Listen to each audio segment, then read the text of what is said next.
ಸುಳ್ಳು ಅನ್ಸುತ್ತೆ ಅವ್ರ ಪಾಂಡವ್ರ ಜೊತೆಗೆ ಬಂದಿದ್ದಕ್ಕೆ. ಅದರಲ್ಲಿ 99 ಜನ ಕೌರವರು, ಸ್ವತಃ ಇನ್ನೊಬ್ಬ ದುಶ್ಯಳೆ ದುರ್ಯೋಧನನ ತಂಗಿ, ದುಶ್ಯಳೆಯ ಗಂಡ ಜಯದ್ರಥ, ಇಡೀ ವಂಶವೇ ನಿರ್ವಂಶ ಆದಾಗ ಆಗುತ್ತೆ. ಹಾಗಾಗಿ ದುಶ್ಯಾಸನ ಮಾತ್ರ ಕೈ ಎಳೆದಂತಲ್ಲ, ಹಿಂದೆ ದುಶ್ಯಾಸನಿಗೆ ಪ್ರೇರಣೆ ಕೊಟ್ಟವರು, ದುಶ್ಯಾಸನ ಜೊತೆ ನಿಂತ ದ್ರೋಣ, ಭೀಷ್ಮಾದಿಯಾಗಿ ಮುಂದಿನ ತಲೆಮಾರುಗಳು ಇಲ್ಲಿ ಬಂದು ಇಲ್ಲೆಲ್ಲ ಈ ಭೂತಾಯಿಯ ಮೇಲೆ ಅತ್ಯಾಚಾರ ಮಾಡುವಂತವ್ರು ಅವ್ರು ಯಾರು ಉಳಿಯೋದಿಲ್ಲ. ದಯವಿಟ್ಟು ನಿಮ್ಮ ಕುಟುಂಬ, ನಿಮ್ಮ ಪ್ರಾಣ ಉಳಿಸ್ಕೊಳ್ಳಿ ಅಂತ ಅವ್ರಿಗೆ ಹೇಳ್ತೀನಿ ನಾನು. ನೀವು ಹೆಣ್ಮಕ್ಳು ಏನು ಹೋರಾಟ ಮಾಡ್ತಿದ್ದೀರಾ, ಗಂಡಸನ್ನ ಬಿಟ್ಬಿಡಿ. ಇಲ್ಲಿರೋರು ಎಲ್ಲರೂ ಪ್ರಾಮಾಣಿಕರಲ್ಲ.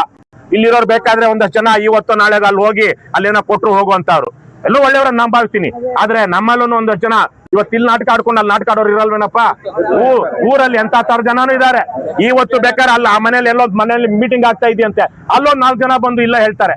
ಆದ್ರೆ ಒಂದು ತಿಳ್ಕೊಳ್ಳಿ, ರೈತರು ಅಲ್ಲದಿರೋರು ಈ ಹೋರಾಟಕ್ಕೆ ಬರೋದಿಲ್ಲ. ರೈತರು ಅಲ್ಲದಿರೋರು ಹೋರಾಟದಲ್ಲಿ ಇದ್ದಾರೆ ಅಂತ ಯಾವನಾದ್ರೂ ಅಂದ್ರೆ ಅವನು ಎಂತ ಪರಮನೀಚ, ಎಂತ ಸುಳ್ಳು ಹೇಳ್ತಾ ಇದ್ದಾನೆ.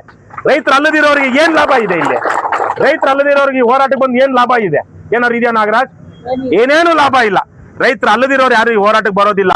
ಆದ್ರೆ ರೈತರು ಆಗಿದ್ದುಕೊಂಡು ಅದೇನೋ ಆಗ್ಲೇ ಹೇಳ್ತಾ ಇದ್ದೆ, ಕರುಳಿನ ಕರೆ ಸಿನಿಮಾದಲ್ಲಿ ಬರುತ್ತಲ್ಲ, ಹೂ ಅಂದ್ರೆ ಏನು, ಹೂ ಅಂದ್ರೆ ಅಲ್ಲಿ ಬರುತ್ತೆ, ಊರಿಗೆ ದ್ರೋಹ ಮಾಡಿ ಬದುಕಲೆಣಿಸಬೇಡ ಅಂತ. ಅಂತಹ ಊರಿಗೆ ದ್ರೋಹ ಮಾಡುವಂತ ಮನೆ ಹಾಳ್ರು, ಊರ ದ್ರೋಹಿಗಳು, ಜನದ್ರೋಹಿಗಳು ನಮ್ ಸುತ್ತಮುತ್ತನೇ ಇರ್ತಾರೆ. ಹಾಗಾಗಿ ಈ ಹೋರಾಟವನ್ನು ಏನಾದ್ರು ಗೆಲ್ಲಿಸ್ಬೇಕು ಅಂದ್ರೆ ತಾಯಿ, ನಿನ್ಗೆ ಮಕ್ಕಳು ಮೊಮ್ಮಕ್ಕಳ ಮೇಲೆ, ಮಗನ್ ಗೊತ್ತಿಲ್ಲ ನನಗೆ, ಮಕ್ಕಳು ಗೊತ್ತಿಲ್ಲ, ನಿನ್ ಮಕ್ಕಳು ಉಳಿಬೇಕಂದ್ರೆ ನೀವೇನಾದ್ರು ಮಾಡ್ಬೇಕಮ್ಮ, ನೀವೇನಾದ್ರು ಮಾಡ್ಬೇಕು.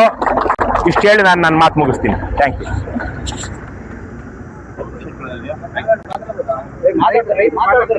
ಅಣ್ಣ ಸುಮ್ನಿರಪ್ಪ, ನಮ್ಮ ಪಾರ್ಟಿಯವ್ರು ಸುಮ್ನಿರ್ಬೇಕು.